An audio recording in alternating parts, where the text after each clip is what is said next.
We're rolling, Mason. We're rolling, eh? Yes, sir. Right on, right on. Hello, folks.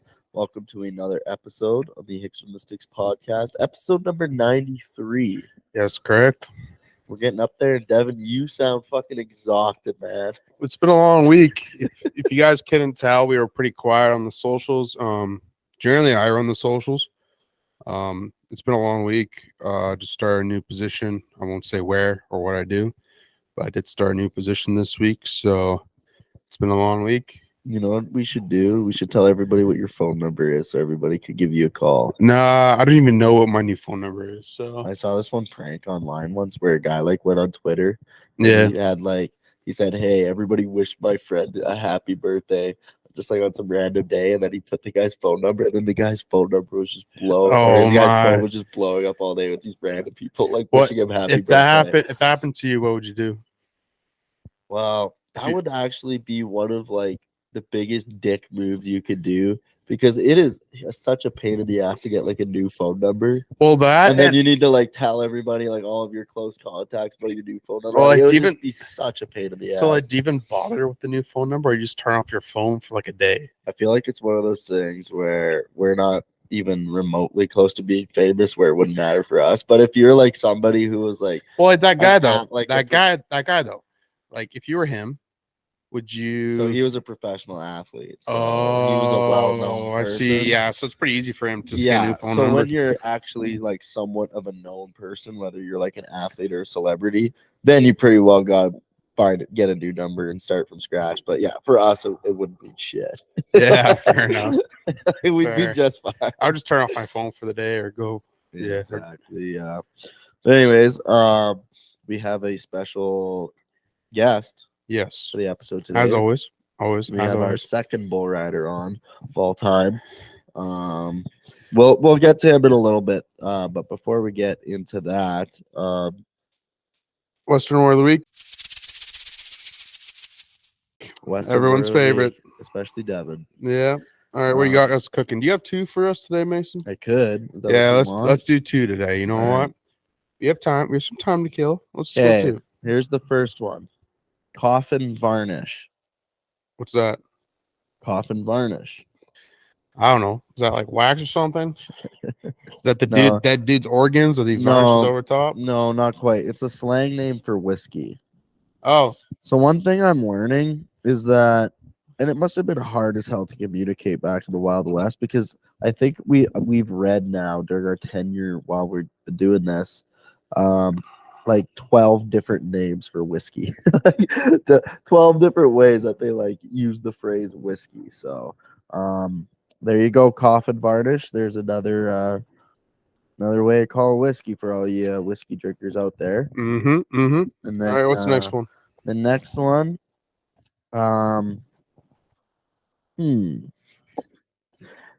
that is a good question.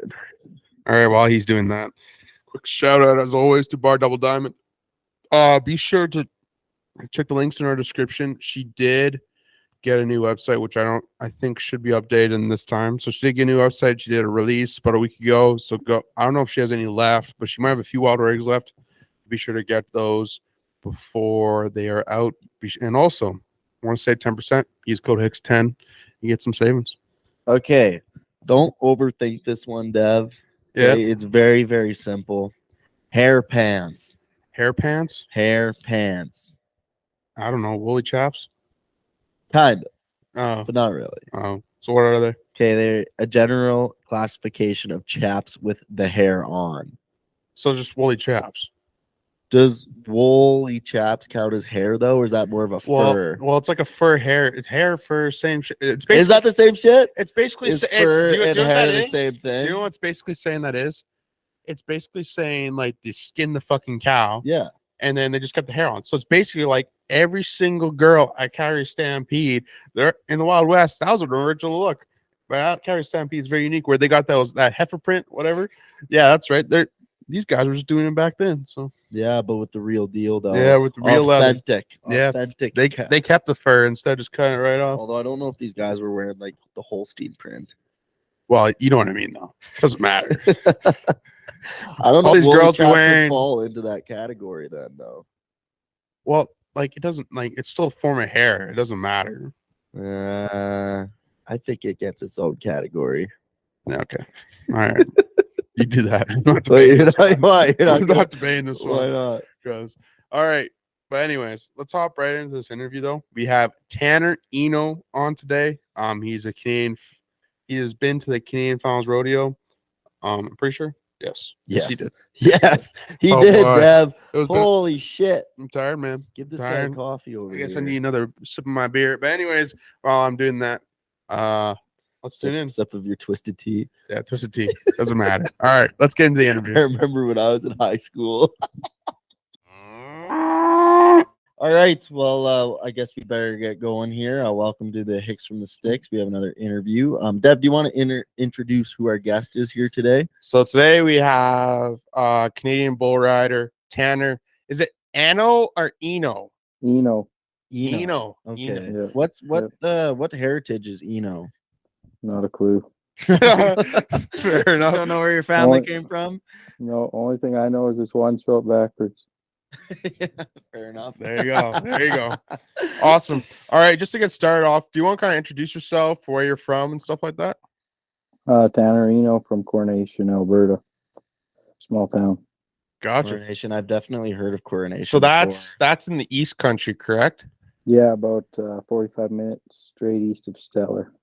Gotcha. Okay. Yeah. So not like south end of what I call the sticks, the sticks of like Vermilion and stuff like that, and like Camrose. So just south. Of Yeah.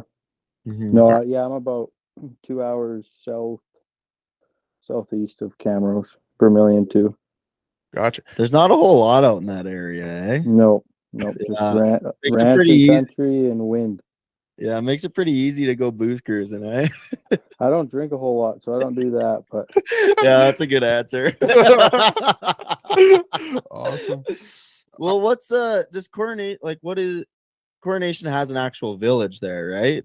it's actually town. So Coronation has 900 people.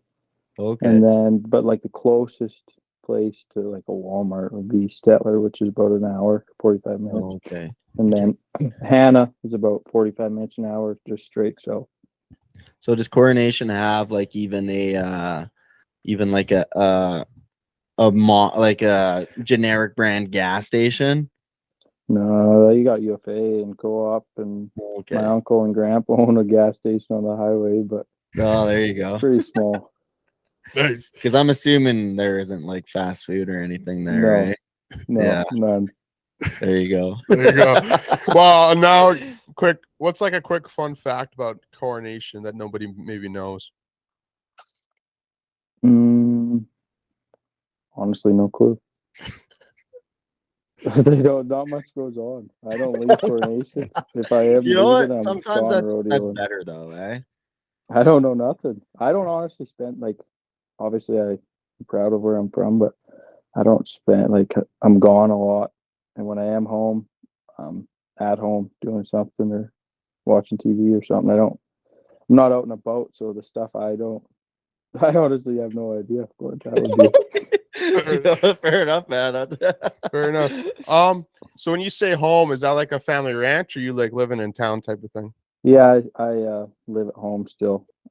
Looking to in the spring here. I'm putting a place right across from my parents. We own buck and bulls. My dad does, and my mom. So yeah, we don't farm nothing. Just cut hay and feed buck and bulls. So you guys just kind of on the outskirts of Coronation then, or are you guys like about 10, 15 minutes out of town? Yeah, no, I'm like a mile straight west of Coronation, right off the highway. Okay. Gotcha. Awesome. No, right on. Awesome. All right, just a quick icebreaker question. So I'm assuming when you're on the road roading, fries are a common food item that you would eat. So what's the best condiment to have with fries? Ranch. I love ranch with fries. Ranch with Ranch? fries? Yeah, Man, you're psycho. I honestly don't. I don't eat fries. I guess a cheeseburger, but that's pretty straightforward. Okay, so I thought you were gonna go a different route with this question. Which fast food joint has the best fries in your opinion? Probably Dairy Queen. Dairy Queen? Really? Yeah. Oh yeah, Dairy those are Queens those pretty good. those are those Cavendish fries, but I'm pretty sure Cavendish has changed. They're like the Costco fries. You know I what just mean? like them because they're not them. I don't like salt, and McDonald's is too The McDonald's salty. ones are just pure salt. Yeah. Yeah, The Wendy's ones are pretty good because those are the ones that still have the skin on them, don't they? I think so. I don't know. Yeah, so does A&W, I think. Yeah. Yeah. Those ones are legit. Those are pretty good. So Yeah. awesome. All right. Well, good old. We're both Dutchmen, so we both like our potatoes. So thought I'd Oh, ask something about There that. you go. Yeah. Awesome. All right, let's get into the bull riding stuff. So how did that all get started? Like, how did you get into bull riding? What were the early beginnings of it? Well, my dad rode bulls professionally for 8 years, and then since I was born, my family's raised like the bucking bulls.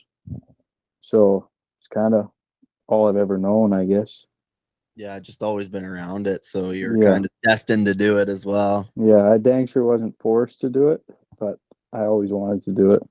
Mm-hmm. So your dad did it for 8 years. Was there like a certain injury was the reason why he stopped doing it, or it was just banging up his body a little too much? No, honestly, like my dad will tell you, he'll tell you just straight up. He didn't back then. It wasn't how it is now. He didn't have the opportunities, but he his best year was the year he quit, and the only reason he did retire and say I was done is my sister was born, and he just didn't want to be gone. He wanted to be at home. He just the next chapter, I guess. Yeah, no, fair enough. Fair enough. That's then- probably pretty smart. Yeah. So was your parents like your main mentors when you were trying growing up and learning how to bull ride? Yeah, I mean, my dad just taught me everything I know, but there's a lot of people that have helped me out in big ways. But my dad was from the start, and honestly, every time I went to someone else and talked to them about it or got on bulls around them or stuff, pretty much everything they said was my dad. It was the same as my dad. It's just for whatever reason, sometimes when your dad says it to you, you don't. When I was younger, obviously, I feel like I've grown up and listened a little better. But when you're young and your parents say something to you, it's when, like, for example, Cody Custer, he's helped me a bunch. He won the world. I couldn't tell you the year, but he's a world champ. Anyways, went down to Texas and spent a week with him and got talking to him after we got on some bulls and just talking about the sport and all the things about it, and everything he said was the exact same as my dad. And then we went back to the room, and because me and my dad were down there, and I literally remember just as soon as we walked in the room, I was just like, Dad, I just want to say sorry because I thought you were old and didn't know nothing, and I should have been listening because he said the exact same thing. But I guess because he's a world champ, I listened and took it. Yeah. Fair enough. Fair enough. That's awesome. All right. Wait, so how old were you when you hopped on your first bull? Well, I mean, I messed around with it my whole life. My parents tried everything possible to get me to do something else. But when I got on my first big bull, I've been 16. Gotcha. Oh, okay, yeah. Gotcha. No, your parents were like, "Hey, look at this! Look at this scalpel. You could be a surgeon or something." Yeah. They weren't showing me that because they knew I didn't have the grades. Gotcha. They were like, "Here, let's go over here and maybe buy a horse or do something and go rope." Yeah. Yeah, fair Yeah. enough. Yeah, Fair stay enough. away from them damn bulls. Yeah. Yeah. What was your first? So you start bull riding. What was your first major injury? Because I'm assuming they just come with the sport, right? That's such a bad I'm question. just asking. Though. Oh, they for sure do. My first, I mean, it had lots of injuries. I was pretty fortunate. Like, how I went about it, I think definitely helped me. But I got hurt, like tore apart my ankle. So I was in a boot for 10 weeks. Got knocked out, broke my cheek. But the first like serious injury was this year. But other than that, I just minor things. Oh, gotcha. So what would be like the most common injury that a bull rider would see? Like I would almost assume it would have to be rib related almost, eh? I honestly don't. Probably, honestly, it'd be your hand.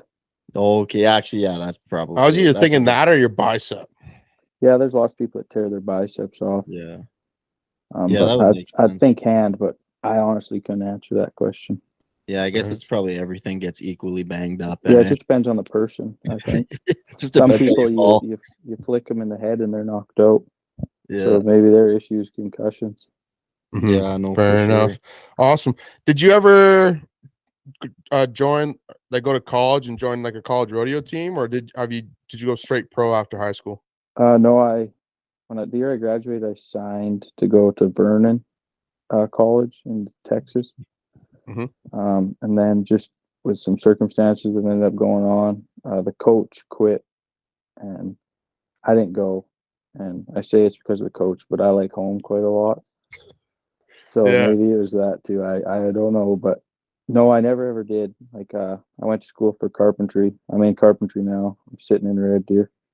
Mhm. I finished this year, but in 18, I believe they allowed it so you could just buy a permit in the college rodeos. You didn't have to go to college, and you could go to college rodeos. So I went to like 4 that year, and I ended up winning the permit championship or whatever you'd call it. But that I only went to like 4 in Canada, never in the States. Gotcha. So that was for the college. Were you technically representing Red Deer then? No, No, no. because when I'm a Oh. permit, I'm just riding for the Oh, win. I see. Okay, yeah. So Yeah. you didn't do any rodeos while you're in college then, under No, the college umbrella. no, nope. I never ever did, and I would. I mean, I think they're a great thing. It's just where I'm at now. Like I'm in college now. There's not enough money for me to go to them. You know what I mean? I'm not. Yeah. It's Fair great enough. if you're like where it depends just where you're at. I think they're a great opportunity in Canada and Alberta wherever. They've done a good job growing it. I think up here Mhm. because down No, the States Even it's like crazy. yeah, like even for all the college sports, like no matter what you're doing, whether it's basketball or hockey or whatever, if you're doing it just at the college level, you're doing it for the love of the sport at that point. You're not making any good scholarships or anything really. Yeah, unless you're really good. Yeah. So how was it like though, jumping right away, turning 18, jumping right away into the pro circuit? How was that? I actually didn't. I amateur rodeoed for 2 or 3 years. I went to amateur rodeo just because my goals. I set a goal of winning all my amateur associations in Alberta. So in 17, I rode open bulls. Uh, I have a late birthday, so I could have still rode junior bulls, but I got on open bull ride, the big boys, I guess. And then 18, I amateur rodeoed, and then I didn't quite achieve the goal of winning them all. So then I went back in 19, and then 2020 was the first time I started going professional ones. Gotcha. Awesome. All right. Well, let's get a bit more into like how like you prep and stuff like that. So obviously right now you're probably gearing up for another busy summer. What type of training do you often do? Like, are you going to like practice pens and stuff like that? What's your bench? What's your bench, bro? Not much. I want to be as little as possible. I don't lift that many weights, to be honest. I go to the gym lots, but I don't even know what I bench. I'd like to say a lot, but What probably about not. squat? Are you more of a squatter? Honestly, my trainer just tells me what it is, and I just put it on there. I've never thought about how much I could do. Fair enough. So like, do you guys do very specific, because you say you're a trainer, so do you guys do very specific style training? Like it looks a little bit different than everyone else that's in the gym type of thing? Yeah. Well, last year I got I am sponsored by it's called Acumen Performance, and they're based out of they have a gym in Red Deer or Edmonton and Calgary, and they're like all aspects of it. Like so, how I ended up with them, I tore apart my elbow, and the guy I work with, his name's Mike. He worked for the Yankees for 13 years, so they sent me to him because I was like it was like a Tommy John's surgery, Yeah. but I didn't really care to get the surgery. I just wanted to rehab it because you're out for so long. So I started with them, and now it's all just about quickness. And as fancy as this sounds, like your body's made up of fast twitch muscles and slow twitch. So you're training the fast twitch, so your reaction time and yeah, it's pretty in depth with bull riding. And I'm sure if I was at a gym and you guys walked in, you'd probably be like, "What in the heck is that guy doing?" But it's you feel better about yourself because you know you're working on something that's going to help you with your bull riding. Where if I just go and curl weights, that ain't getting me nowhere. Mhm. So when you're working out, what kind of tunes are you playing? Or yeah, I mean, I guess you said you would ranch with your fry. So maybe you're like a psycho and you're listening to like a podcast or something, Or when like you're a working classic out. music. Yeah. No, I'm big into the probably. I'm terrible with music. If any of my friends will agree to that, I'm terrible. I'll be like, "What's that song I like?" And they're like, "I don't know. You gotta like lots." Yeah. But The one that goes like bump bump bump. yeah, that's me. I'm not good with it. No, I like, I don't know, just something that makes you feel like you're going to, I don't know, just pump you up. And So you more like rock and roll or like that techno shit or what? it'd be like a mix of rock and roll. Like if I went on to my playlist, I guess for working out, it'd be the most song in there would be like Another Level or something like that. Like pretty simple, but just Yeah. pretty much listening to it. So pumping myself up because I don't really care to be there. More often than not, you're making yourself. Well, no, that's fair enough. Hey, as long as it gets you fired up, it doesn't really matter, right? Yeah, exactly. Could Just be walk a around. Taylor Swift and it doesn't matter. Yeah, E-Swizzle exactly. does get the boys going sometimes, that's for sure. Oh yeah. But no, I don't. I honestly, I'm not good with music. I couldn't tell you what the songs are. Fair enough. Fair enough. Awesome. Do you often go to like these because like Olds, I know Olds has one, and like I think Brooks has one as well. Do you go often to these open practice pens as well? No, not really. I don't. Because my dad raises bulls, I'm fortunate because I own bulls of my own that I've bought and over the years that I see somewhere and I like them, so I'll buy them to practice on. So they literally just live at home, and dad and me and mom and uh, usually my buddy who I rodeo with, Tyler, we live together. We'll just jump in the truck and go buck bulls. Nice. I haul them to Oyen. Usually that's where I practice at the indoor arena, and then in the winter or in the summer I just practice at home.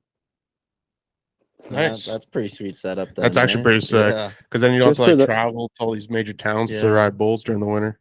Yeah, now the reason I do that is, I mean, you go to lots of them practices, and I mean they're great. You got to go there. I mean, I did go when I was younger, or not younger, but when I was first starting, just to get on bulls. Because I mean, the only way you're gonna get better is getting on. But where I'm at now is when I'm getting on, it's to correct something, and my bulls are right there. If I'm a professional bull rider, I should never fall off them.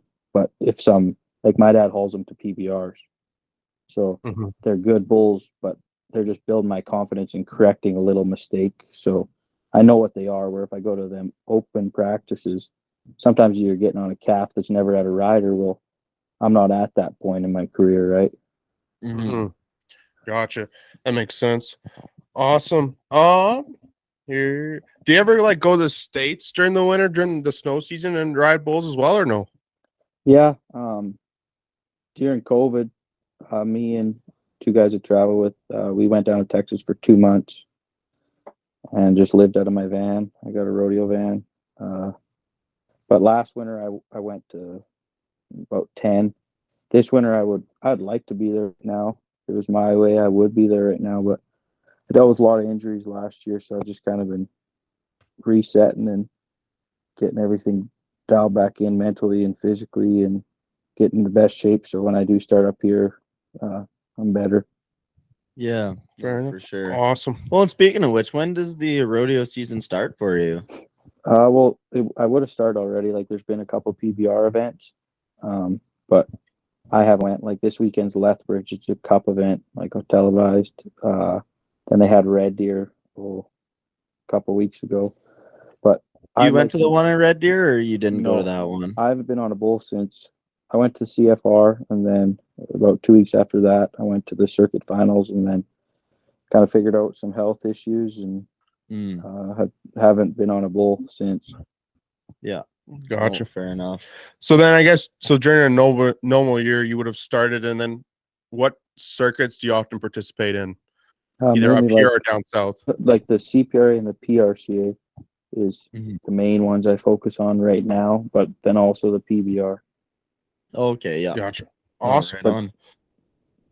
The CPRA and the PRCA, they're they work together. So a lot of the CPRA rodeos, which is like Canadian Professional Rodeo, and then it's Professional Rodeo Cowboys Association.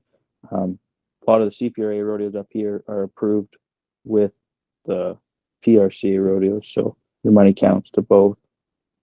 Mm-hmm. And then do you ever, like, during the summer, do you ever go down to the States, or do you like to stay up here during the summer? I haven't yet. Last year I was supposed to go down, and I couldn't end up going, but I would, and I plan on. It's just I'm real big on goals, and I break my goals down as a ladder. So I just climb the ladder. So where I'm at right now, I'm not going down there in the summer. I'm focusing on Canada. Gotcha. Yeah. That's fair. States are overrated, anyways. Oh, they're pretty good. I mean, all those Yankees down there. I mean, You like, got $3 Copenhagen. Yeah, I mean, Oh. yeah, $5 for a pack of smokes. Like, it's pretty nice. Hey, when we were down there in Arizona in December, we got pretty hard into the Zin. Have you ever tried that? Yeah, I was pretty heavy on the Zin, and then I just tried to ask myself what would John Wayne be doing, so I switched to pouches. fair enough. Yeah, no, the Zin is freaking good, man. Zin's Do you good. do you Yeah. chew the Zin's good. 3s or the 6s? The 6s. Oh, we tried. We got 110 of the 3s, and we were like, this ain't enough. So then we went straight to the 6s, and it was like hooked. Yeah, it was like, all right, this Yeah. is good. This is a good place to be. I had a bunch, and a buddy from home was like, "Hey, you got any extras?" I was like, "Yeah, I do." He's like, "Well, could you sell me a log?" So I sold him a log, and I told him when I give him one, they were 3s, and I sold him 6s, and I told him if it ain't doing, I put 2 in. So he put 2 6s in. He said I couldn't get off like 15 minutes. He was all messed up. Like, Yeah. Yeah. No, when you're repping the 3s, you gotta throw like 2 or 3 in your mouth at once just to feel something. 3. So. You're throwing 3 in? No, no. It depends how much I had to drink. You going like a full house type of thing? Yeah. Holy shit. Yeah, just put the whole can in there. Right? Yeah. All right. What's like your favorite event to go to during the year? Like in the past couple of years, what's one that it's coming up on your calendar and getting pretty excited about? I've never rode there, but I'd probably have to say Panoka. Panoka would be real cool for me. Last year I was hurt, so I couldn't go. I went and watched my 2 travel partners, and they both did good, made the short round, and then got bucked off, but made some money. And yeah, that's such a cool rodeo. But of course, CFR, that's cool. Yeah. Can't beat it. 10,000 round. There's 6 of them. It's hard not to like that one. Yeah. Yeah, obviously. What were some memorable stories from the past year or two that you could share for us? Like just traveling. Yeah, Like sure. stories. Yeah. Oh, I'd have to think about that one. There's a lot. We're my crew. We enjoy ourselves and we have fun, but we're there. We're more. I like to think I'm more of a business guy. I take care of business. I'm not the guy running around and being a goofball. We're just there to win and get out of there. But I mean, there's always a time to have fun. Probably the biggest, the worst story I'd be able to tell you is when we were in the States in 2021. For 2 months, we were in Texas, and then we entered a PBR in Prescott, Arizona. So my parents rented me and Tyler Craig, is who I traveled with, and then Ash and Sully a house in Arizona for the week. So we drove to Arizona, and that's a flipping long drive. You don't know how big Texas is until you drive across it. Yeah. Yeah. Drive for 16 hours and you're still in it. But so we get there, and we're got a balcony and a pool, and so we go uptown and get some groceries and get a 24-pack Corona. We got nothing to do. Well, we get drinking them, and we're like, frick, let's go for a walk. Well, we're walking around. We found this brilliant idea to get tattoos. So went to this tattoo parlor shop and got these tattoos. And I don't think that guy's ever done a tattoo in his life. It was so bad.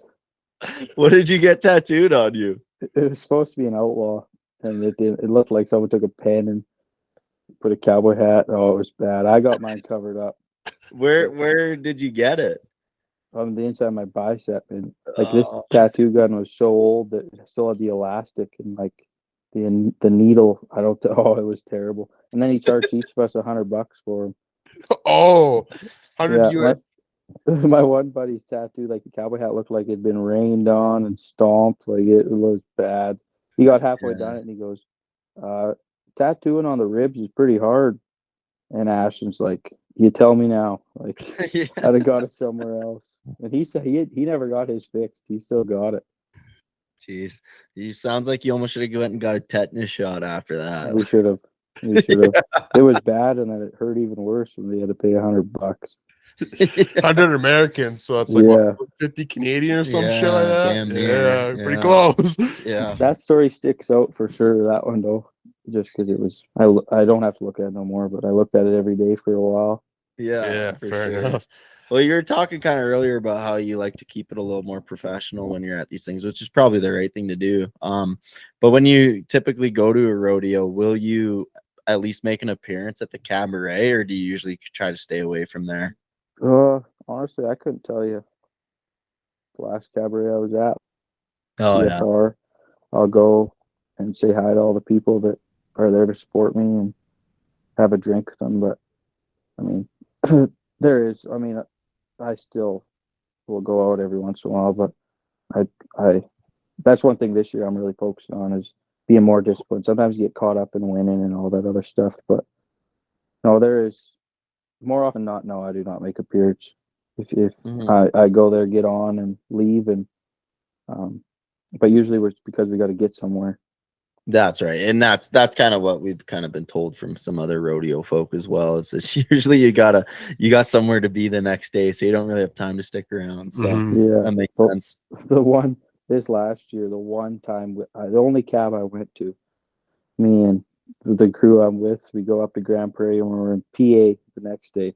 And I don't know if you know how far that is apart. And we decided to stay and have a good time. And thank gosh, the one of us was not drinking. So we left Grand Prairie at like 3 a.m, and we had to be at PA by 2. And that's where I mean, and I need to be. I need to be a little more disciplined, because that is not the time to stay and have a few drinks. Yeah. Yeah. I'm sure you're probably feeling a little miserable the next day. Yeah, but by the time we got there, we're all just like, we're a bunch of idiots. I'm actually curious to see how many hours that is. But while I looked that up, what was like the most memorable ride or bull from the past few years that you can remember? Oh, probably the most memorable for me. The CFR, winning a go around at the CFR was pretty special, but just for all the reasonings behind it, probably one of my favorites would be this summer. I rode a bull called By the Batch. We went to the NFR this year. I was 89 in Morris, and I hadn't been on a bull in 6 weeks because I was sitting at home healing up. I got cleared on the Wednesday and left for Morris and got on him Friday. Mm-hmm. So that one was special just because I went through a lot. So Yeah. to come back and win, it felt pretty good. Yeah. That's fair. That's awesome. What were some also some major accomplishments from the past few seasons? Well, obviously, only going professional for 2 years, qualifying for the CFR twice. Both years I've went. Not a big deal. That's pretty special. Winning Rookie of the Year in the PBR was pretty special to me.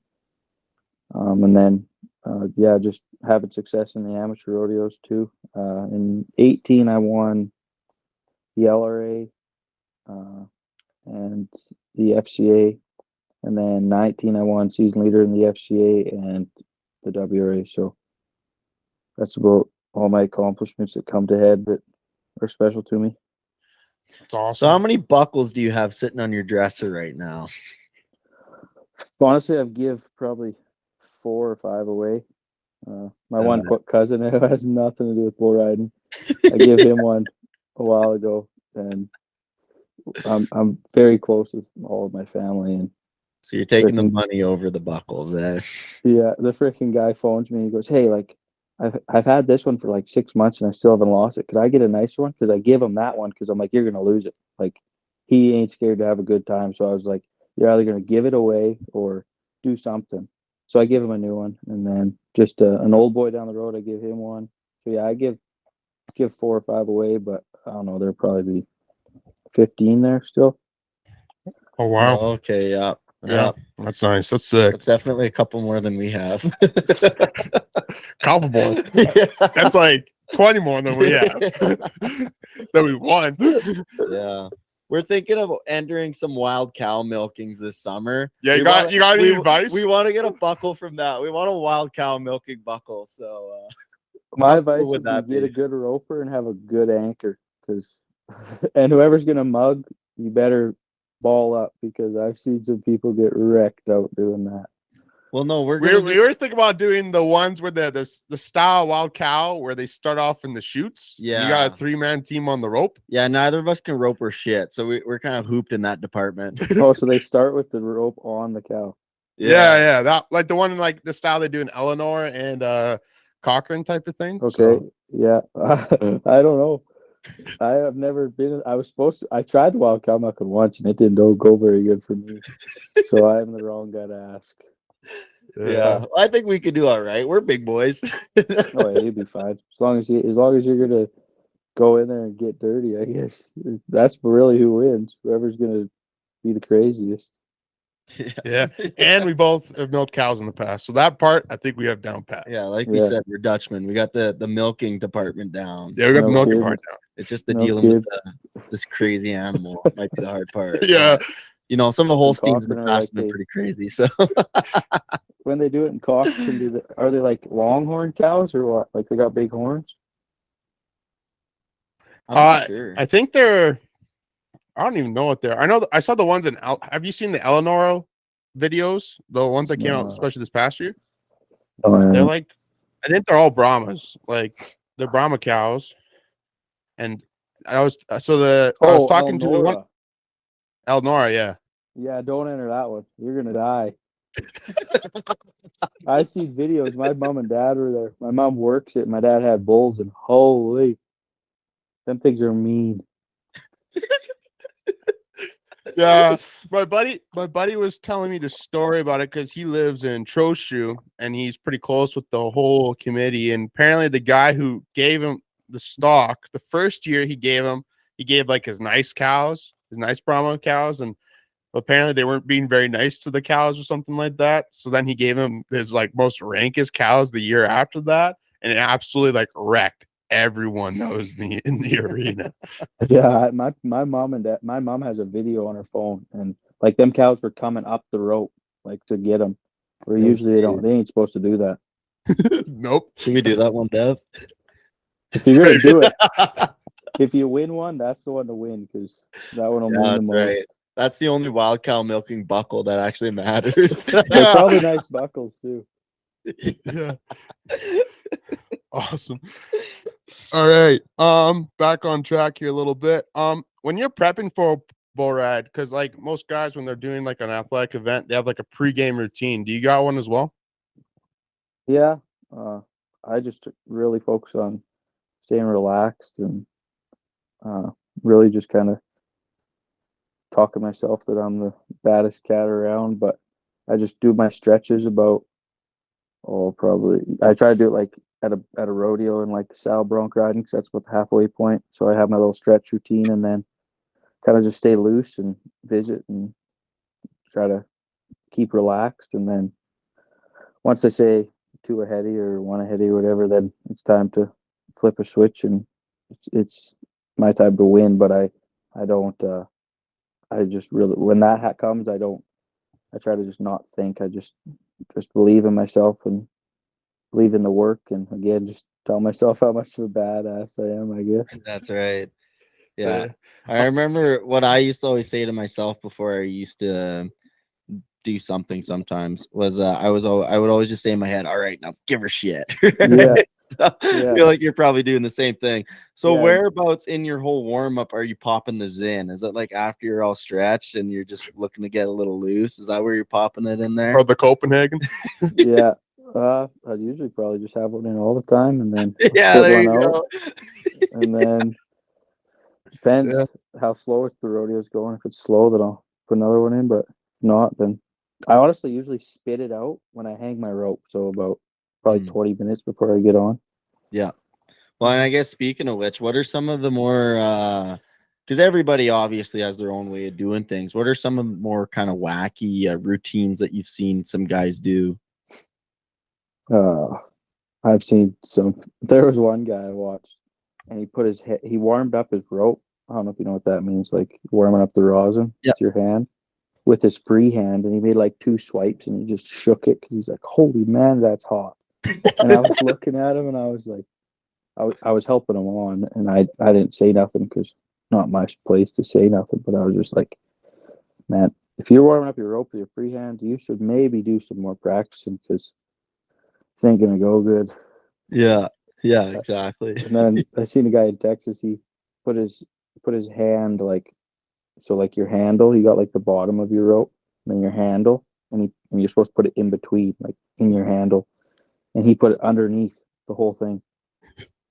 Oh, Yeah, you see all sorts of things, but Did he I ride don't- pretty good? I never. I honestly, I left, and my buddies were going there after, and they seen it. So I don't even know how if he ended up nodding that way or how it all worked out, but I can't imagine he did. well, then what's the point of getting like an expensive bull rope? You might as well just get a regular rope and just tie Yeah. it around and hold on. Yeah. Exactly. I don't think he'd been on many. I seen this guy too one time. He was at that's PBR in Prescott, and his rope had never had rosin on it. Like, and Cody Custer was the judge, and he kind of looked at the guy and he goes, "Yeah, you ain't allowed to get on. This isn't the place for you. This is professional bull riding. Like, Yeah. you're gonna get killed." Is there a certain thing that you use that makes it extra sticky that some other guys don't, or does everybody use the same shit? Everyone kind of like I've made some rosin, and I really like it, and I've sold it to some guys, and they really like it. But it honestly sucks to make because you got to mix it all up. So I buy mine from a guy named Edgar. He won Canada, but his is really sticky, and it's good in all climates. And that's the biggest thing about it is there's certain stuff that's good in the cold. There's some stuff that's really good in the heat. Some stuff that's good in the rain. So it's kind of like a big family. So we all kind of share, and if someone don't got none, steal it from someone or however. But yeah, we all use pretty much the same stuff. It's got to be real sticky. Yeah. Mhm. I never made rosin. I don't think you've ever made rosin. No. What goes into making rosin? So like Neutrogena, you know what that is? Like saddle soap. Yep. Like a bar. So I'd cut like half a bar of that, and then I put a half a bag of black rosin, and then a full bag of white rosin. And the only reason that is they say white rosin is not quite as sticky as black rosin. And then I put like a pine tar for baseball players. I'll put a tube of pine tar in there, and then put it on the stove and get it all real hot. Mix it together, and then dump it in cans and put it in the freezer, and then it'll harden up. Well, what's that stuff that the MLB just banned? Like, That's or pine tar. recently? Yeah, it was like, what's it called? Like spider tech stuff or whatever. I know, but that sounds like you're cooking up some meth. You were saying half a bar of this, half a bag of that. We got Walter then you'll White talk to over some- here. Breaking Bad. You'll talk to some people, and they'll be like a cup of Coke, a couple fuzzy peaches. It's like, dude, I ain't doing that. I ain't going to the candy store to make rosin.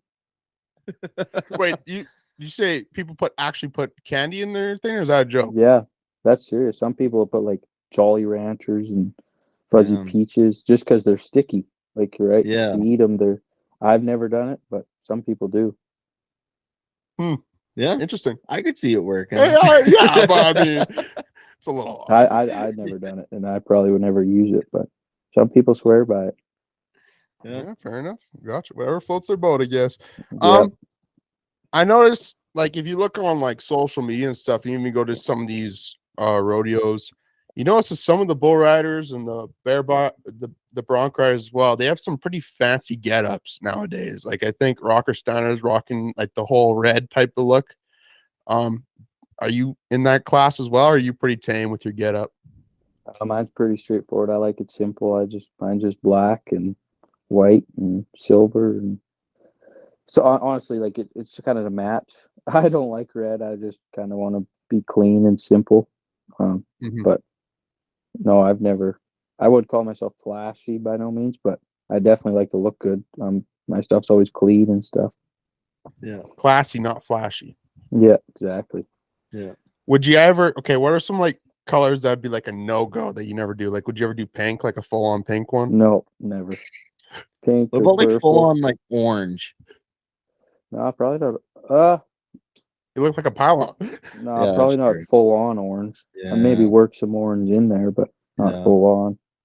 I feel like blue on blue on blue on blue would look pretty slick. Yeah, you can't dislike blue because all the rights wear blue, so they do a lot of winning. There you go. Awesome. Well, I guess actually speaking of which, like, do you just use a regular black helmet or do you have a like a specialized helmet? I got like it's called a 100X, so it's specialized for bull riding. Okay. There are some disadvantages to it, I think, but the disadvantages definitely don't outweigh the advantages. Mhm. When I first started, I wore like a hockey helmet with a lacrosse cage. Yeah. And obviously I was first starting, but frick, I bought a new helmet every week because they hit me in the head all the time. Oh, okay. And then I never thought about it. I just kind of we were in Vegas at the PBR finals and they were selling these 100X, so I went and tried them on. And of course, my parents were all over that idea because it's safer. And I've always used one, and they're built for bull riding. So like the cage and how it's built is so like stuff, if they step on you, it slips off, and the cage is strong so they can hit you hard and it doesn't hurt you or doesn't poke you, I guess. But I tried going back to a hockey helmet because one advantage is a hockey helmet's way lighter, like with the lacrosse cage, and you can kind of see more because it's not so necessarily big. But I went back to 100X just because the 100X, I mean, I feel like they could hit me in the head as hard as they want, and I'm gonna be all right. You know what I mean? So it makes that much of a difference, eh? Yeah, I just think there's some people that argue all day with me about that. If I wanted to, they would say that they hurt you more than they help you, but that's just my opinion, and this is what I do for my living. So, and I love it. So, I mean, I want to do it as long as possible. So, if wearing that helmet is going to make my career longer, I'll wear it, right? Oh, and that's just it. Yeah, you got to protect the dome, man. Yeah, you only get one of them. That's right. All right, we were just messing around. Yeah, we were just talking about things that maybe the colors you wouldn't wear, but I've seen them. They're kind of sick. Would you ever wear woolly chaps? No. Maybe on like retro night just to look like old school, but probably not full time. No. I don't know. I thought it would be funny. But what if they ever did like a bull riding in the snow? Like, would that be appropriate time to wear like woolly chaps? Maybe anything to keep me warm. I don't know though. I ain't entered no bull riding in the snow. I'll tell you that. Because I bet the ground would be hard. Yeah. I don't know. Well, I actually want to like. We should almost start a bull riding in the snow. That actually sounds kind of sick. Yeah, yeah. I just don't know how many guys would come, but I mean, you might get a few. Yeah, right. It's like on Banff Avenue. Just have a bunch of snow. That'd be dope. Hey, that'd be all right. That would be all right. I Yeah. like Banff. Yeah, that'd be sick. With the mountains in the background, that'd be sick. We got a new business idea. We're gonna patent that if anyone's listening to that and thinking about it. But all right. So obviously you probably have. So you said already one sponsor. What are some of the sponsors that have helped you down the road? Well, my major sponsor right now is On-Site 3D Virtual Design. So, like they just design stuff for the oil field. Another big sponsor. They've been with me from the start. It's League Projects. And then Gom Farms. He's he is just a family friend from Killam, and he's quite big farmer. So he supports me in doing what I choose to do, and then of course Acumen, and then my dad, Eno Buckenbulls. But I haven't got a check from him in a while. He just pays for my bulls to eat. Fair enough. Fair enough. Right Awesome. on. All right. What's a sponsor that like what's like the dream sponsor for you? I'm assuming it's got to be Red Bull, eh? Probably Monster. And Monster? Oh Monster. yeah. All right. What's a top Monster flavor then? The original. The Told you I'm original? simple. Come on, you can do better than that. That's all I drink. I'm not even lying. I don't. If I was to drink an energy drink, it's just original Monsters. Yeah.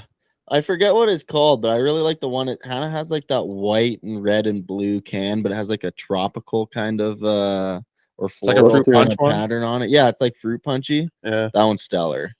I had a brand new flavor the other day, and it was a mango flavor. It's pretty good. Pipeline Punch is pretty good as well. Yeah. Monsters are good too. Yeah. Just in Yeah, general. if you guys knew me though, you'd understand because when I'm pretty simple. I just if I like it, that's what I get. I don't ever Yeah. get out of there because Hey, I hear you, man. I don't If it like ain't broke, buying don't fix some- it. Yeah, exactly. That's Yeah. me. Every week when we go for wings, I get chirped every time because I just get hot wings every time. We go to the same place every Wednesday. I just get double order hot wings. They're like, oh, why don't you try something else? Every single time I say, hey, if it ain't broke, don't fix it. Exactly. That's me. I go to this little restaurant in town, and if I go for breakfast, bacon and eggs, over medium, brown toast, and if I go for lunch, it's a bacon cheeseburger with fries. There you go. Awesome. So pretty much when you walk in there, they already know what you're Yeah, ordering. They don't that even have is- to ask. Yeah, that ain't a lie. They don't even ask me really. They just say the usual. I say, yep. Yeah, that's pretty sick. That's actually pretty sick though. That's awesome. All right. If you could participate in any rodeo, what would it be? Canada, the US? Oh,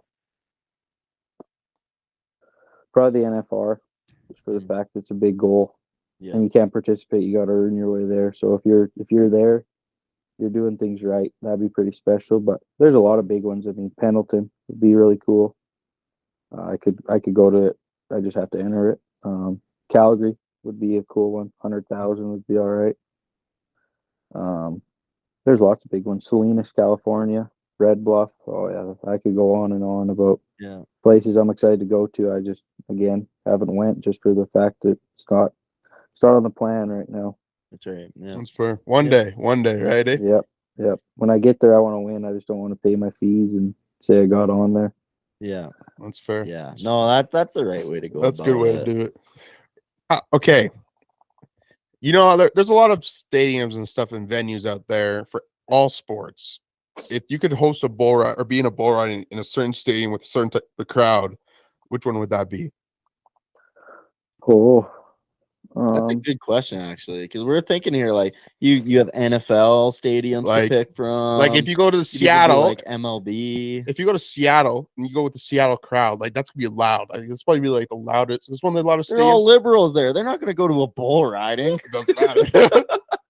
my dad took bulls to the bull run in Seattle, and right where they were housed, man, every day, all day, there was a whole herd of people right at the stoplight saying how he hurt these bulls and this and that. And I mean, I'm not gonna get onto that topic, but people like that just kind of frustrate a guy because it's like if you actually took the time and wanted to learn about it, everyone would come and show you what it's like to be a buck and bull, and you would change your mind. Yeah.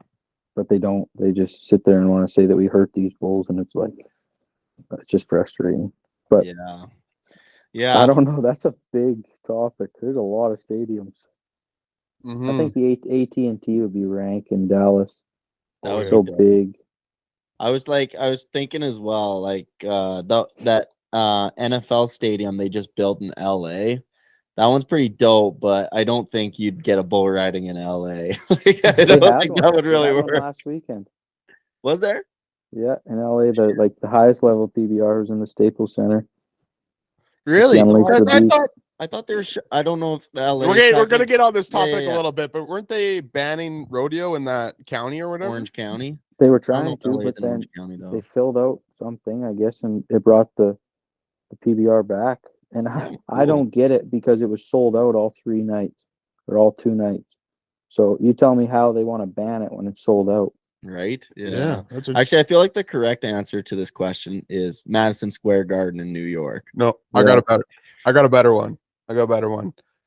Outdoor, I'm going with the baseball, either Yankee Stadium or the Reds are Fenway Park in front of Big Green. Oh, Fenway Park would be pretty dope. Yeah, In that'd be front of the cool. Green Monster. Yeah. It's Fenway Park where there's like the lake behind it. No, that's in Boston. That's where like the Green Monster is. The one, Which is the San one that- Francisco is the one where it's like right on the bay. Yeah, like they'll juice one, and then some guy in his kayak will go over and get the ball. Yeah. I think they do that in some of the Florida ones as well. No, don't they? just San Fran's known for that one. Oh, okay. Yeah, but I would say in front of the Green Monster, that'd be sick. Yeah, it'd be pretty dope. They do have a bull riding in MSG too. There's a lot of cool ones. Madison Square Garden. I know they used to. I don't know if they've done it for a while. I know they used to do it though in Madison Square Garden. Yeah, they did it this year. That was Did in they? January. Okay, no, Yeah. Yeah. They do them flipping everywhere. Really. T-Mobile. My dad took bulls to the PBR finals in Vegas, in 19, and that arena is unreal. Oh yeah, I believe it. Yeah. Yeah, it's got to be so electric when you like have one of those kind of places sold out, eh? And then getting to ride in Rogers Place was pretty special. I mean that's a cool arena. I don't know if the arena is super nice, but just cool to walk down the same hallways. I know I haven't been there yet. I've seen pictures and it looks pretty sick in there. But yeah, thankfully when I was there, the casino was closed. I'd have lost all my money.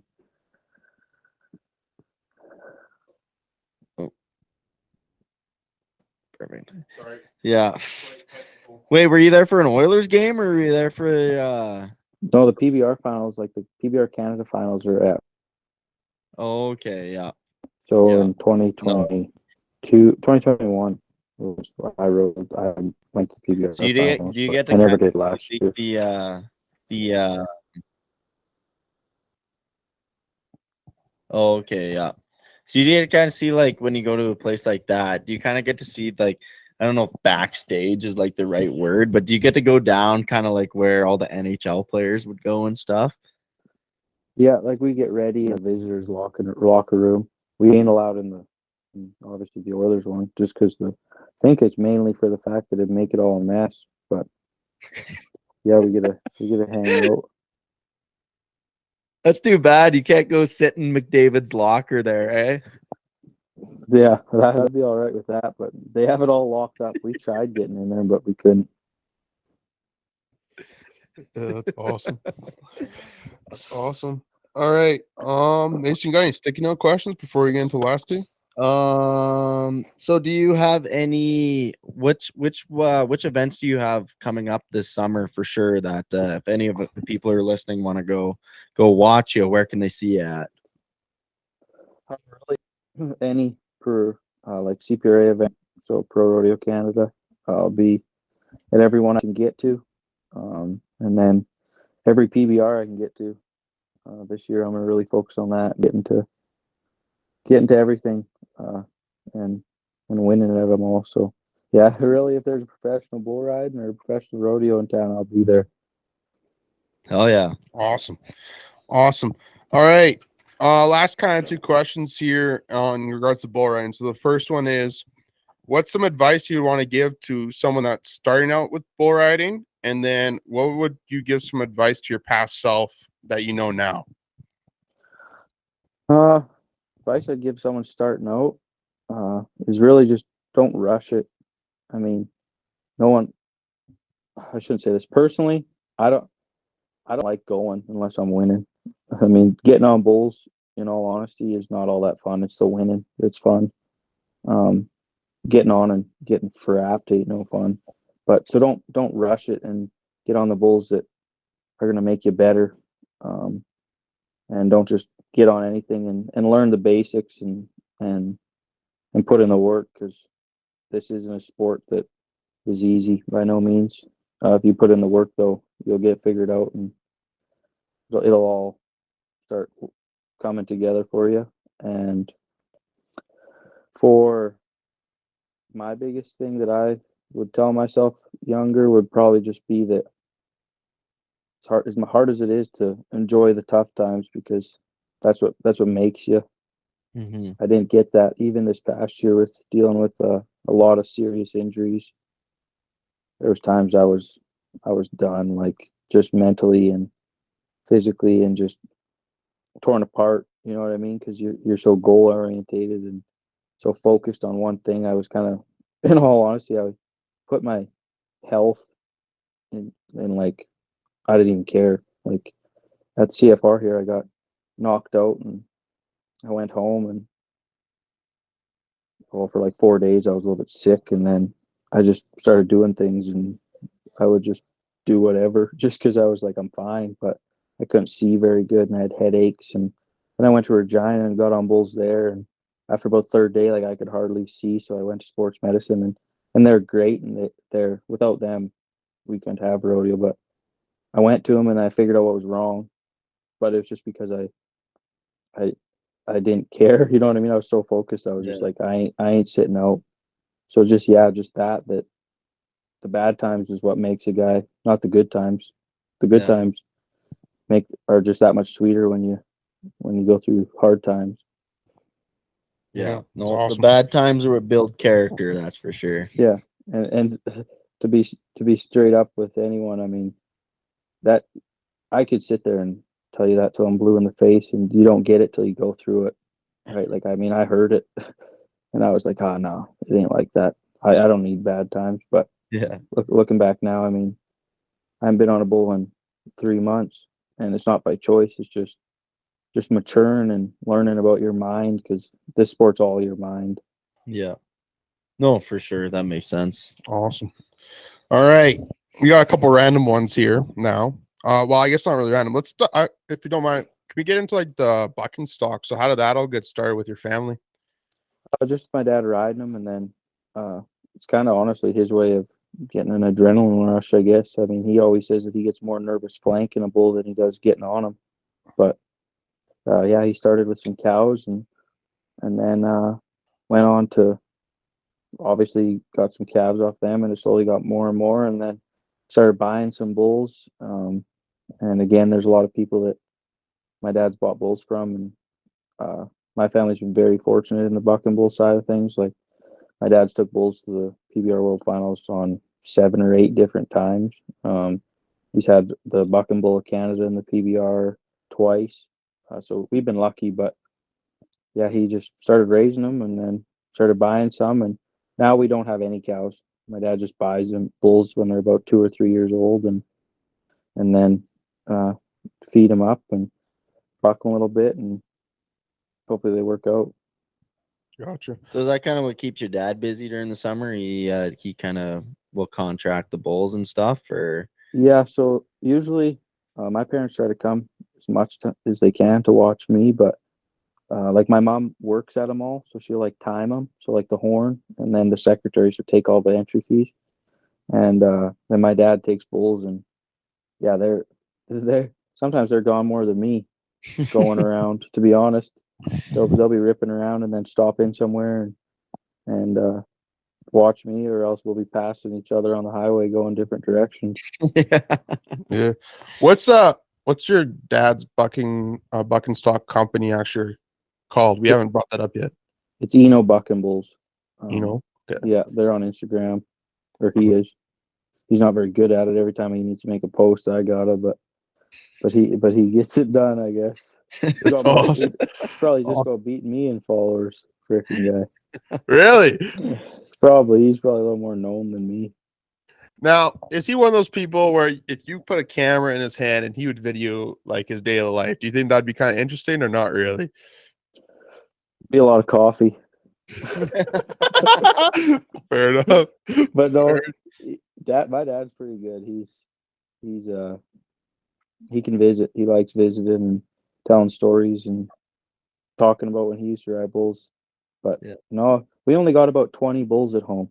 So our chores are pretty laid back for the most part. Like in the summer, the bulls that are going, they just get fed square bales. They're just like us. They're on a diet and they're fed a certain grain, and you put this stuff in their grain just to, in all honesty, just make some juice hogs. They're just ripped right up and ready to go. They're probably more of an athlete than most bull riders, to be honest with you. Yeah. Yeah. Yeah, when you say they're juicing them up, are you throwing like creatine in there and maybe some tren A or what? little bit of roids. No, the Yeah, a PBR, little pre-workout before every time they Yeah. go buck. the PBR actually tests the bulls for drugs. Really? Yeah, so like when my dad takes bulls down there, he's got to have a vet check and everything, and then they test them to see if they have any drugs in their system. So all Like, the stuff they give them Quick is piss just test. yeah, I guess so. I've never seen it how they do it, but the stuff we give them is just minerals just to keep everything working right and make Yeah. them feel good. And then we exercise them and yeah, kind of just they honestly, if you're gonna be an animal, be a buck and bull because they live the life. Yeah. Yeah, No shit. fair Yeah. enough. Yeah. Be They a get good to one though. Yeah, because they get But to see the world and get a bunch of free food, I guess. yeah, but if you're not very good, then usually life isn't very good. I'd Yeah. assume they don't last very long. They get Yeah, ate. Yeah. Yeah. yeah, At least you got a chance, though. yeah. Yeah, At least you got a exactly. chance to have a good life. You look at all these other cows living on ranches. They know their demise is coming. I'm betting though our buck and bulls, they're like the bull that won Bull of Canada in 19, homegrown. My dad kicked him out with cows, and he didn't even know what a cow was because he was like 8 years old, never seen one. He didn't even go to him Yeah. because he just lives in a pen. Like, I mean, the pens are 100 by 100, like they're big, but we don't have no cows at home, so some of them bulls don't even know what a cow is. Okay. Freaking Verge. Yeah, no kidding. We're hard on them, but usually when they retire, That that's bull what their ain't no job is. ladies, man. No, no, no. Oh. They just hang out, but yeah, my life's pretty easy on that side of it. Yeah, for Mhm. sure. Awesome. All right. 2 final questions here, quick. We ask everyone this question. I know you say you didn't drink a whole lot, but apparently you do a little bit. So what's your favorite beer? Coors Light. Coors Light. Yeah. Yeah. Not bad. I like my Coors Light or Michelob. Really, if I'm drinking, I don't really care. Michelob's good during this, like on a really hot summer day, because it like actually refreshes you. Yeah, yeah. Other than I find if I drink too many of them, I just feel crappy. Where Coors Light, I could get drunk off them and still I got a headache, but Yeah. that's You feel a little Michelob. I more can only have a functional. few. Yeah, exactly. Yeah, fair enough. So Awesome. you stay away from the banquets then, eh? I like them too. Honestly, it depends where I am. Like lots of rodeos don't like. We went to La Crete and all they had was Pilsner. I don't Pilsner's like good. Pilsner. I don't like it. But that's all they had. So I mean, if you wanted to drink, that's what you drank. I drank a few White Claws because one of the guys I was rodeoing with had some, and I got made fun of, so I just started drinking Pilsner again. Yeah. I mean, like the White Claws aren't bad. No, Yeah. I like them. Yeah. Yeah. No, because There's better seltzers. well, out there's better there. seltzers because like I'm celiac, so I can't have beer. So I'm always drinking like the fruity tall can drinks. The girly Yeah. drinks. Yeah. So I've had my share of them. They're pretty good. Yeah, I don't mind them. I'm surprised that you say no to Pilsner because you're only probably an hour from Saskatchewan border. So isn't that all you guys can get out there? Yeah, that is true.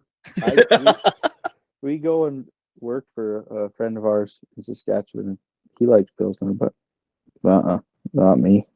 I'd rather drink Lucky, Yeah. to be honest with you. Gotcha. Awesome. All right. Last kind of question here. Favorite sport outside of bull riding? Big fan of hockey, but I really like golf. Golf. Ooh. Yeah. Golf's a Gotcha. good Hockey one. and golf, Yeah. Mhm. I'd have to say. I Those like go the hand tennis. in hand.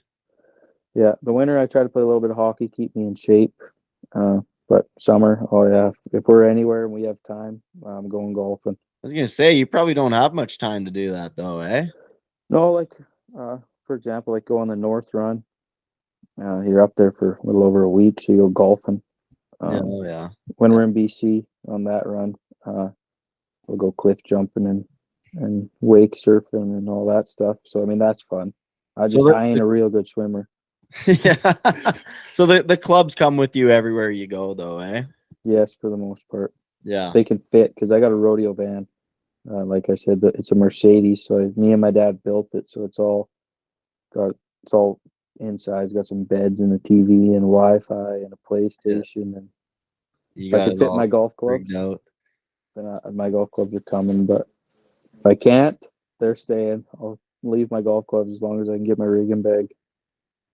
Yeah, fair enough. Fair enough. Awesome. All right, Mason, you got any more questions? No, do you? No. So thank you again for coming on, Yeah, though. We thanks, appreciate Tanner. it. This is awesome. You bet. Anytime. Yeah, and everybody who's listening to this, make sure you go check out Tanner at some point this summer. And then where's just go to every rodeo, and maybe he'll be at one of them. Yeah, I don't know. I plan to be at them all. Yeah, exactly.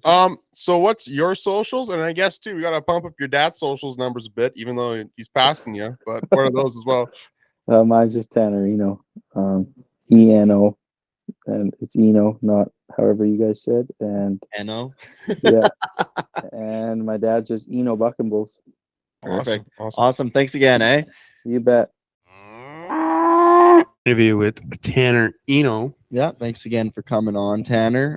It was a great time. Look Mhm. forward to seeing you this summer. Mhm. One thing I wanted Check out his dad on social media. Remember, his dad's a pretty good follow on social media, so be sure to check out his socials. Yeah. I thought it was funny that his dad, I think if I remember, because we did this interview a little while ago.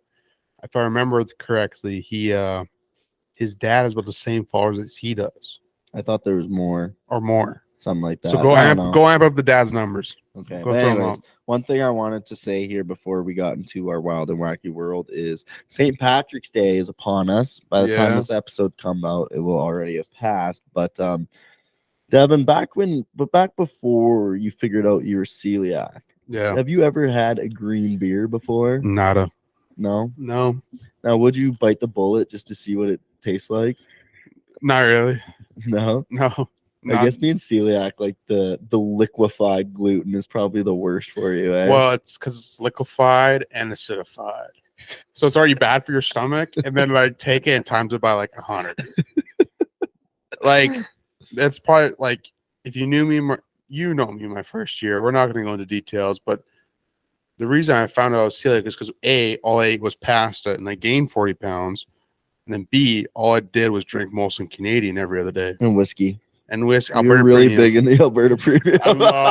I love Alberta Premium, not gonna lie. I don't know why. It tastes like absolute gasoline, but oh man, just a little bit of Coke, As long as you're like half Mix. cut already, half cut. and if you get the Mix right in there. mix, Yeah. and maybe a little lime juice, because I think we got lime juice. Yeah, we at started one getting lime point. juice because we're Yeah. like, we don't want to spend a lot of money on whiskey. So Alberta Premium's the way to go. Well, it's cheaper to get like a 2.6 of whiskey than it is to get like a bunch of canned drinks. So Yeah, exactly. yeah, Exactly. But now we just we were keep trying to capping be them broke out, so, college students. yeah, well, right now I'm drinking a Twisted Tea. I stated before, but that's all right. I thought I remember you saying that there was barley in Twisted Teas. No, so I double checked. I thought there was, but if we read the ingredients right now, which we're doing, there isn't. It's made up of vodka. Okay.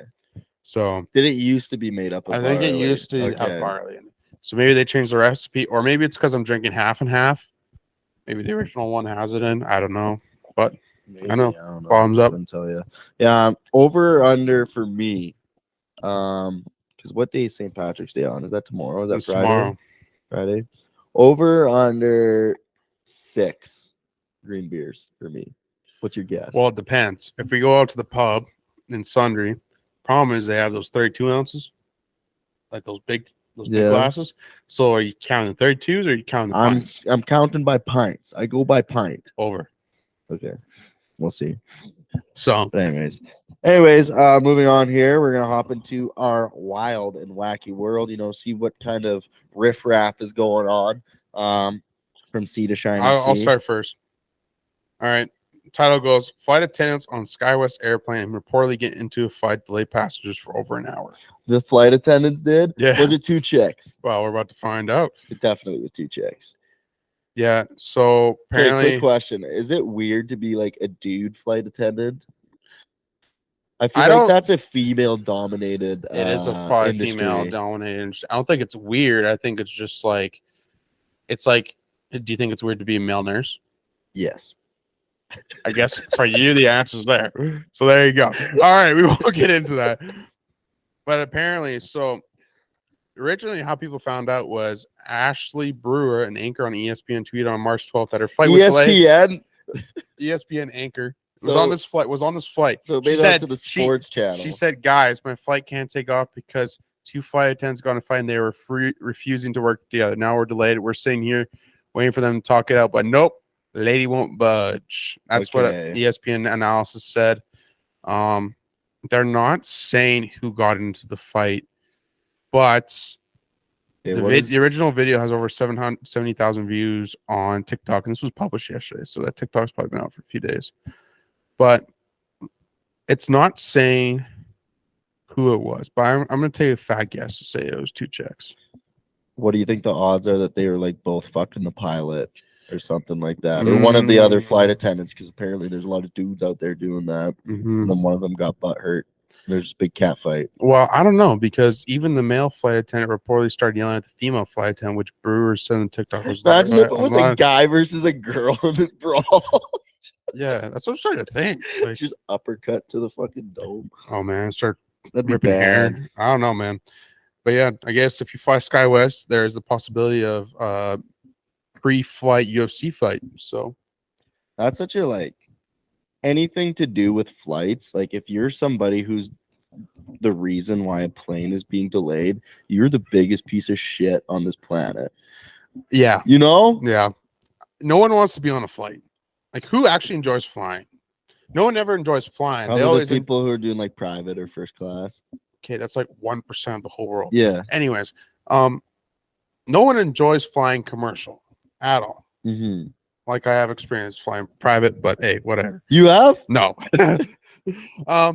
So no one enjoys flying commercial.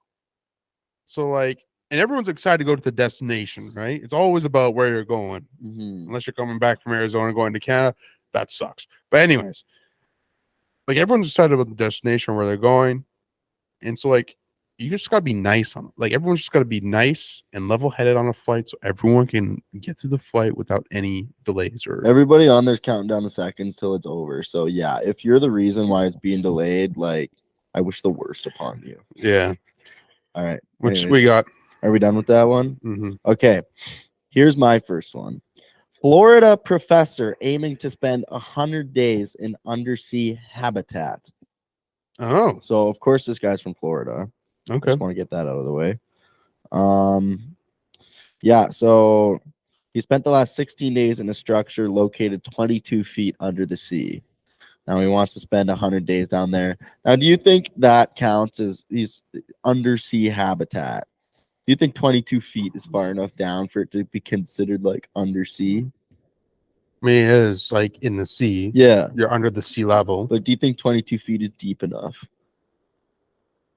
Okay, you gotta look at it like from a risk perspective. Okay, Is he gonna the get more feet you add, the higher the risk, and it's Yeah. already a risk for him being down that far. he's gonna And I get bet you too. Like, the thing is, right? You take that. no. It's good. Oh, Keep going. it's just John. Yeah, it's okay. We're gonna keep this in now. So like if you think about it too, the farther you go down, the more pressure there is. So the more expensive it gets because you have to build like or have a better Yeah, that's whatever he's true. staying in. You know what I mean? So like 22 feet's probably like the perfect where if it breaks and he starts drowning, he can get out and swim up without Without getting the bends. getting the bends. Yep. You know, so That's one of the coolest like names for sickness. The bends. yeah, except they're paralyzed and they can't Oh, walk. the beds. If you get the beds, like you're fucked. But it's a cool name. Yeah. Anyways, so yeah, he wants to spend 100 days down there. But that kind of raised the question in my mind: would you rather spend 100 days down like undersea, like this guy is, or 100 days like on a plane, just flying around the globe? 100 days. Depends on the Like environment. polar opposites. Yeah, but it depends on the environment that you're in. For Because which like, one? is he For which one? staying in like a glass box? Like, what's he staying in? Well, he has like a little underwater little hotel thing, he called it, but I'm assuming it's just probably a small little room. I don't know. Like, Both of them, you get a TV. I don't and think Wi-Fi. I don't think you're getting a TV and Wi-Fi down there. Well, you're better off for getting a this TV. hypothetical, you are. I think I would do flight just because the chances of the accommodations being a bit better. You never know. Like, what if it's a private jet and you get a shower and like Well, I'm and that's assuming that bad. this guy has the facilities to do some of that stuff if he's going to be I down there highly doubt that. for 100 days. Yeah, man. There's psychos. Yeah, that's over 3 months. Wasn't Mr. That's Beast? over 3 months. Yeah, but wasn't Mr. Beast like didn't he like get buried alive for like 36 hours, 50 hours or something like that? Did you see the video? Okay, 36 hours is a Yeah, lot but, like, different than buried 100 alive- days. I can't believe you're even trying to compare the two when you're using personal hygiene as the point of discussion. Well, anyways, Fucking idiot. I personally would do fine. Yeah. If you don't have a shower after 36 hours, you just may as well not have one Hey, for man. 100 days. Hey man, I have one every 24. So it's a thing for me, you know. It's a priority. All right. Here's the next one. Haunted Texas home filled with caskets and skeletons listed for sale at $125,000. So it is haunted for sure. Yeah. Like, can they prove it? Mhm. How can they prove it? The sellers of the Erie estate located in Barrett, Texas, willing to take $200,000, which would include the contents of the home and more. It's a 3-bedroom home for the living or the dead. Basically, the realtor says for the spooky dwelling. It's just talking about it. Yeah, but like, okay, I guess we can't show these photos, but like, there's like literally like they have like a setup of like a dead dude on a gurney. Oh, so it's set up in a way so it looks like it's a haunted house. Yeah, it's basically a haunted house. Oh, so I thought you meant okay. So I thought you meant like a house that was haunted. Not hey a man, haunted 200,000 for 2 acres of land too. That ain't bad. That house. Yeah, ain't bad. you totally threw me off there. I thought you were talking about a house that was haunted. You know what though? I bet you could turn this place into like an Airbnb or something. Oh, easily. Like people like seek the thrill of this stuff nowadays. Some people are weird like that. Do you like scary movies? Off tangent. I don't mind them. Do Oh. you? I hate them. You hate them? I hate them. Hate spicy food. Hate scary movies. I'm very bland You're individual. just a vanilla. I'm just one of them vanilla folk. All right, last one. What you got? I've kind of been scrolling here trying to find like a good one. The one that kind of caught my eye though was man with world's longest tongue breaks Jenga world record. What the hell? Man, his wife's got it good. Anyways, he's a California man, longest tongue set by the new Guinness World Record. And he removed the fastest time to remove 5 Jenga blocks with his tongue. So I'm just trying to think about that now. Like the distance that you have to push a Jenga block, this guy's tongue must be huge. Like you said, his wife is blessed. Okay, so his tongue is measured at pretty much 4 inches. Hmm. Now you think about a Subway sandwich, that's 6 inches. So That's it's pretty damn long. It's 1/3 of a foot long or 2/3 of a 6-inch. It's pretty long. Yeah. Like, how does he like my question is these guys have really big tongues, right? Mm-hmm. Do they have to like coil them up in their mouth? Like they gotta have to have big mouths, I right? think it's just big mouth as well. Yeah. I think it's just Either big that mouth. or Maybe they have to maybe they have to curl it underneath. I don't know. or like push it up against their teeth or something. Like, and how do they talk properly? Like, because your tongue's a big part of it, Probably right? years of training, man. I don't know. They probably ought to take speech therapy or something like that. I don't know. I just got a little bitty tongue. You got a little bitty one. Yeah, little tongue gang. Oh well, the poor girls you hang out with, I guess. Anyways, you got another one, or is that all for today? I don't just saw Jenga and it caught my eye because I was like, dude, Jenga's sick. Yeah, it is. And that was kind of a lame one, but I mean, it's yeah. kind of sick. I don't know. I didn't see very many odd news, honestly. Jenga's a top tier game. I didn't see much odd news. I've been using a different website recently. I didn't see many odd news, anyways. What's your opinion on drunk Jenga? Drunk Jenga. I've never played that before. Never played it before. No, what about beer? Like Mario. How did you Mario beer kart? What? It's like you play. Do Like, you even know what you're talking about? it's like you play Mario Kart, but you're drinking. Okay. Have you ever played that before? So it's like a drinking game. It's like the only drinking and driving that's actually kind of fun and cool. You're saying it's not cool and fun in real life?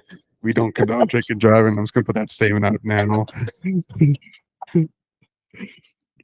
Anyways, I agree. I've played that before. What's the best non-drinking drinking game? You know what I mean? Like you got your conventional ones. You got your Non-drinking drinking game. I'm sorry, a drinking. okay, so you have your conventional drinking games, right? You got Okay. your beer pong, your honeycomb. They Okay. have that one where like the guys have like the 4 cups on the corners. I don't know. They play in the Yeah. States. Yeah. You know, you have your conventional ones, right? Ride the bus. What are some ones that like you kind of like? What's like the best? Actually, here's a better way to rephrase the question. What's the best either TV show or video game to turn into a drinking game? I would say for myself personally, I would say like Trailer Park Boys. Okay. And then maybe you could have like say you got a drink for every time that like Julian takes a sip of his drink, or every time Ricky like lights up a new cigarette or joint or something like that. I Yeah. feel like you'd be drinking quite a lot. Or every time they say an F bomb, you'd be drinking a Or you got a shit ton, shot. man. She got a shotgun every time Bubbles talks about his kitty. You'd be shotgunning quite a lot. I think they drop the F bomb, which is quite a lot. If you like take a little sip, I think you get pretty wasted after a couple episodes. Mm-hmm. Yep. I was thinking, so like, I don't know if you've ever told this story. I won't say everyone that was in it, but well, 3 of us were in it. I won't say the 4th one was. Actually, no, he was on this podcast anyways. Remember the one time Massimo and we all came down to Tabor to see your family? Oh yeah, yeah. Yeah, that's another fun way to do it is like drinking, watching sports. Yeah. I've done this before in the past as well with some buddies when I was in college. Yeah, so that as we were watching like World Juniors and we had a big whiteboard, and yeah. every time something happened, you had to drink a certain amount for if your team did it or Yeah. the other team. Well, even like did goals something. or stuff like that. I guess yeah, if you add rules. I guess the one time when we came down, we were doing it for goals because it's Battle of Alberta. Yeah. Half the house was split Calgary Edmonton, like almost dead center in half. Yep. And so whichever team scored, the opposing fans had to take a shot. Well, I think after the 3rd goal, everyone was taking shots. Yeah. Every time And it was an 8-goal game. I think it was more than 8.